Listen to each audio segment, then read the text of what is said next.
Sir में बहुत दर्द है मेरे, बात मत करें मुझसे आप। इसीलिए मैं यहां पर आकर रहने के खिलाफ था। मेरे अलावा हर मसले में उलझी रहती हो तुम।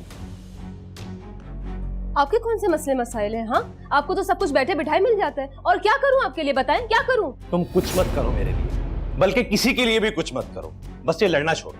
मैं लड़ती हूँ यासिर? 24 घंटे दिमाग आपका खराब रहता है, आपके तो मिजाज ही नहीं मिलते। तो तुम कौन सा मुझे पूछ लेती हो या मुझे खुश करने की कोशिश करती हो? ना मेरे पास इतना फालतू दिमाग है और ना ही टाइम कि मैं आपकी खुशियों के राज जानने लगूं। मेरी अपनी भी कोई लाइफ है यासिर, मेरी भी कोई लाइफ है।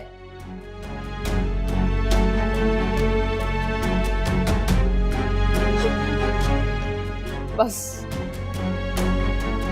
इनके तो मूड ही खराब रहते हैं, मिजाज ही नहीं मिलते इनके। मेरा तो एहसास ही नहीं है इनको। बस इनके पीछे मैं भागती रहूं, दौड़ती रहूं। अब मैं भी कॉल नहीं करूंगी इनको, दफा हो जाए कहीं।